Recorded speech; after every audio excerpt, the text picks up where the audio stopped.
I got so many demons inside of me. So right now I just want to face Manticore and Aimesland and all of that. So here we got the Blue Republic of Aimesland. This right here, that's the flag.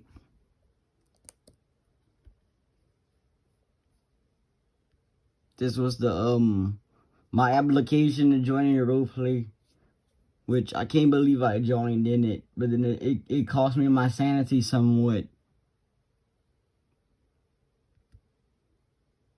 That's Aimeslander's flag, the national goal. It's kind of hard to say like what a goal is, but since I gotta put the goal there, I put coexist philosophy, which we have that nowadays in our world, which is every religion, every people, every race, they all gotta exist together. They all gotta share the same world, and Aimesland uses the same philosophy as that. But coexist goes a bit into universalism, which Aimesland ended up becoming with the United Front when Manticore and Nihon tried to jack me up. And then I got sustained atheism and anti-theism. Aimesland is state atheist. Because they used to be pagan, and there's like a lot of remnants of Aimeslander's paganism left today, and they kind of did preserve their paganism, but they went against all religion, so they stayed atheists, and they anti-theist is a part of it somewhat. You can be anti-theist, but you have to have atheism whatever as a part of it, to keep out the theocrats and whatever from trying to run the government and control the people. So then you got remain a freedom-loving state, which that's more or less simple, and the continued enshrinement of Aimeslander's culture. That's a big ass doozy. Because when I was in that war with Neon and Manticore, they tried to kill off everything Aimeslandish. They tried to kill off everything about the people and the country, everything.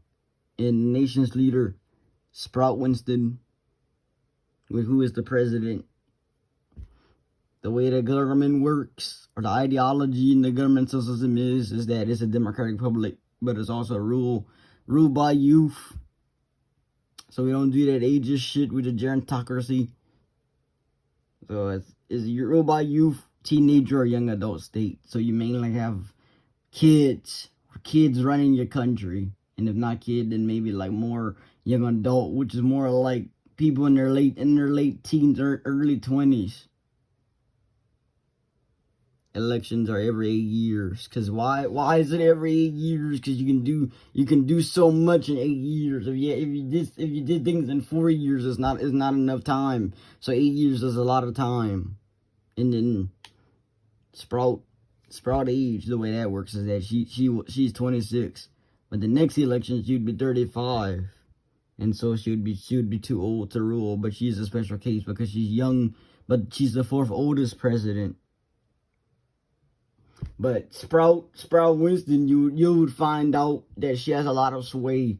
That Winstonism became his own ideology, and it's a cult of personality. Like Reagan and whatnot.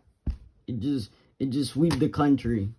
That's why it seemed like everybody loves Sprout, and that's why Manticore was trying to call me Mary Sue, because Sprout Winston was adored by everybody, but not everybody. You had some people in the bars after she got elected talking smack about her and saying she's shit and whatnot.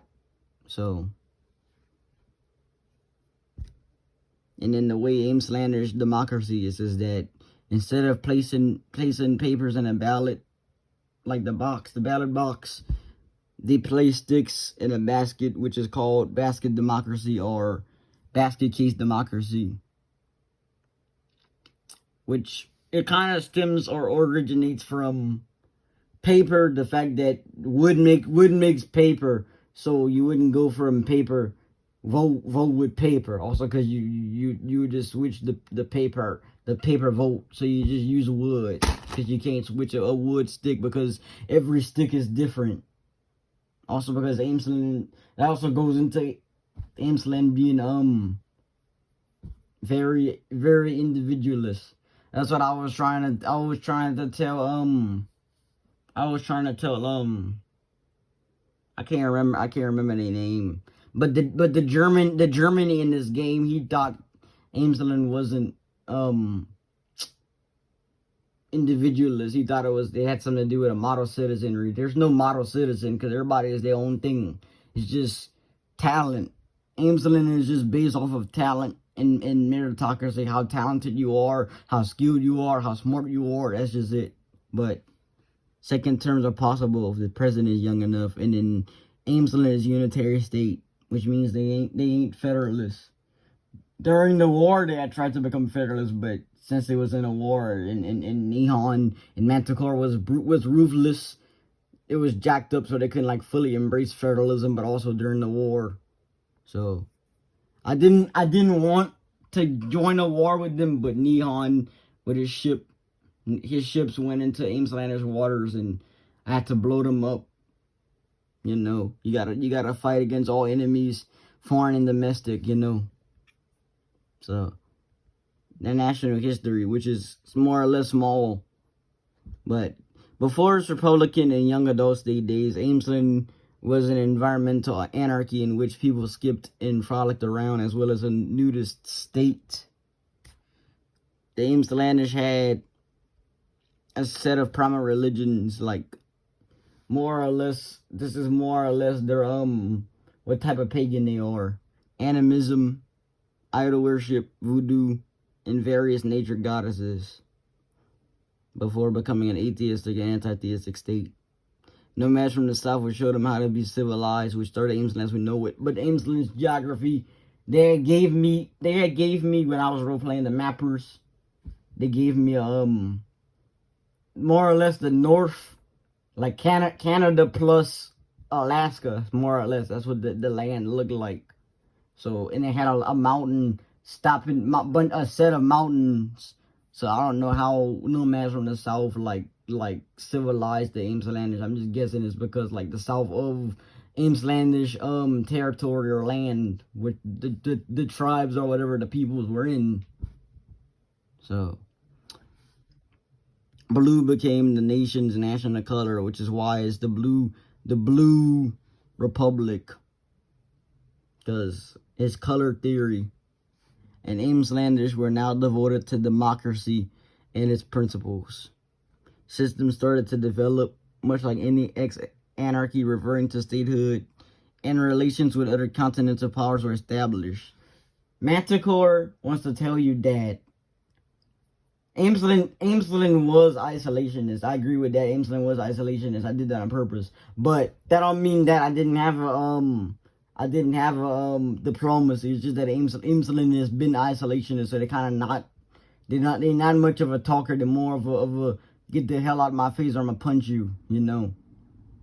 But because they like their personal space, you know. But Aimesland continued to go without a civil war because they hugged and talked it out. Flower power, you know, hippie movement. That's more or less what Aimesland is that they're just a bunch of hippies. So instead of letting their anger and wrath consume them into tearing up the nation, the Aimeslanders embraced the Industrial Revolution as well as many other revolutions, and the freedom nipple movement would be created. Freedom nipple has to do with like wearing bras, essentially, and like nudism and whatnot, which Aimesland is or was more or less. There still are nudism, but there's not like you're forced to be naked all the time. It's more like my body, my choice, you know. So, and Manticore also wants to say that if the Aimeslanders were isolationists, and how did they embrace the revolutions? Because you don't really need to be in contact with other powers to learn stuff. Because boredom is the mother of all creation. You know, when you're bored enough, you start to create and invent shit, you know. And the freedom nipple movement would be created, and movements protesting against underclothes and undergarments. The president met with the leaders of the movements. Obviously, Winston was not president at the time. Had a bunch of presidents way before her. This was like, I want to say like, what would be the progressive era in the United States, more or less, with like, say like the 1910s and 1920s, something like that. I don't have a coherent timeline because I don't believe in time. So the way that this is, they met with them and they passed all their ideas into law. And then feminism, it didn't take Aimesland by storm because there's no real need, because there's no sexism or misogyny in Aimesland. Aimesland is just they all equal. Even though you could say their culture or their society slants more towards women than men, but I would say that they're not maternal or paternal. You know, there's no real patriarchy in Aimesland. But Aimesland has had a lot of female leaders, so you could kind of sort of say there is a matriarchy, but whatever. So girls already had the right to vote and whatever since the Republic was established, so it's a non-issue to debate this. Veganism, vegetarianism, and the prohibition were highly contested issues in the Senate. Aimesland does not have a Congress; they only have a Senate. You know, it's just based off of like the Roman government. Aimesland is just like very like laissez-faire, I don't care, like liberal, like ultra liberal, ultra progressive government. And that's kind of what spring liberalism is that it's just Aimeslandish ultra progressivism, you know, or radical liberalism, as Neon called it. So back to this. And thus laws promoting these ideologies never came to pass. Socialism was a very appealing idea to the Aimeslanders, as already they are progressive and liberal as well as open-minded. More or less kind of like the progressive era kind of in the United States. See how history repeats itself? The Aimeslanders were and still are anti-fascist. And I don't mean anti-fascist as in anarcho-communist, which is what Antifa is. I mean anti-fascist as in they just were starkly against anything that's authoritarian right. You know, anything that's like Mussolini. Mob mentality and culture pass on a law, but they're not an autocracy. They just have like certain mobs, because you need a mob. You need to have some sort of like defense against tyranny. So that's why the mob is there. You have a mob culture, but it's not, you know, total mob rule, you know, as well as neighborhood watch groups. Communism was banned and all communist thinkers were executed. The Aimeslanders' communism is called laborism, but the Aimeslanders also had syndicalists. So the socialist experiment in Aimesland, though Aimesland wasn't fully socialist, but socialist friendly, and even passed some laws offered by social ideologues. Amber City continue to spiral into degeneracy.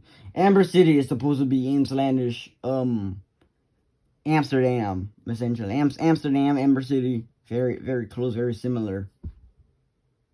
But yeah, Aimesland, it takes a lot from various countries, but mainly the Dutch and United States. So they have their wooden clogs and whatnot too. So back to this. Though being already being a degenerate city-state or free city, but now becoming more and more degenerate by the day. So now you start to see like the hookers and the booze and the cocaine and whatnot, you know. And then disregarded territory. Aimesland actually had their own.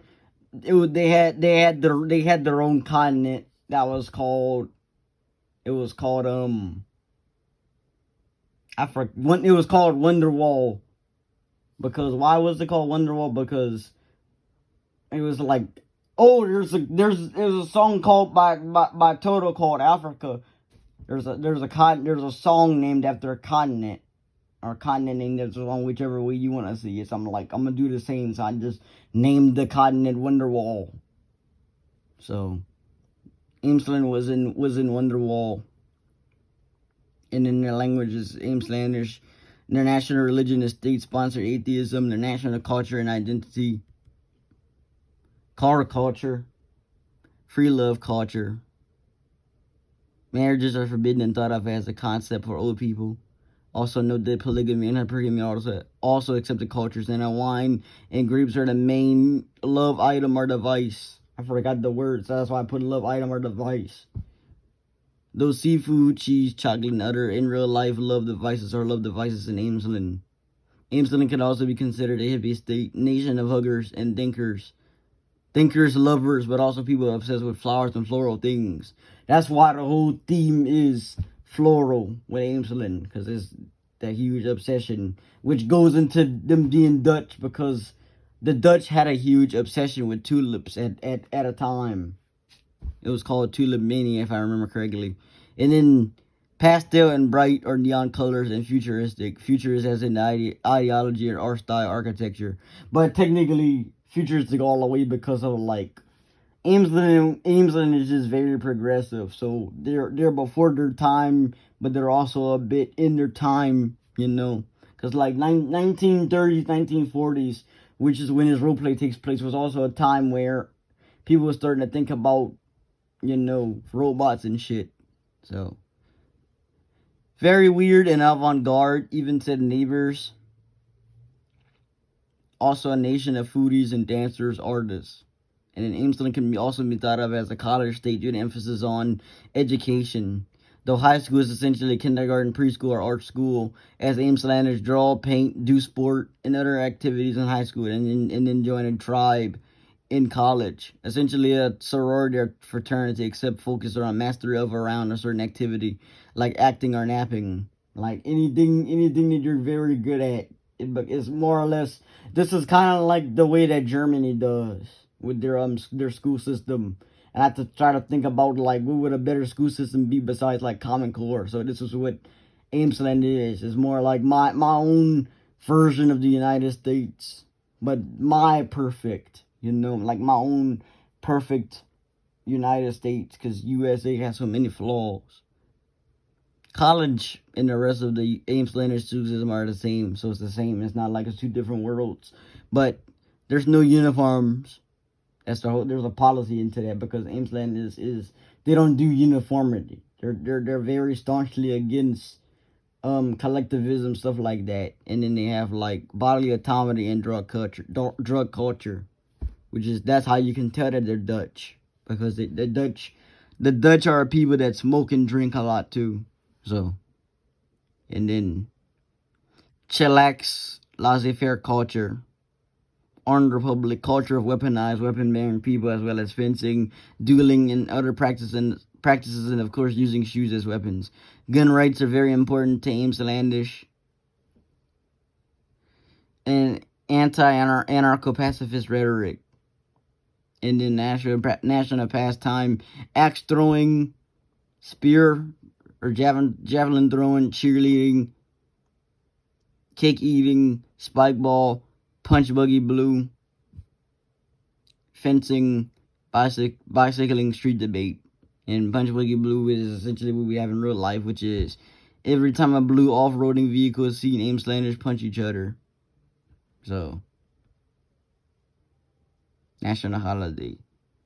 June 27th is Cheese Day. April 9th is Flip Flop or Sandal Day. March Madness is essentially like April Fool's Day, but the whole month of March is essentially just weird shit happens.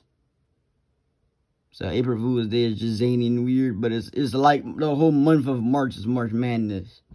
So it's just weird stuff the entirety of March, and then December, because the Aimeslanders celebrate winter. They're huge fans of winter. It's like Ramadan, except they're not hot and starvy. It's more snowy and icy. And then the day of the damned, which is where they celebrate their dam irrigation and canal system. This is when the president declares it Halloween or All Hallows Eve, except on October 1st, instead of the 31st. So you have holidays on holidays, which I kind of find weird, but the whole country of Aimesland is weird, so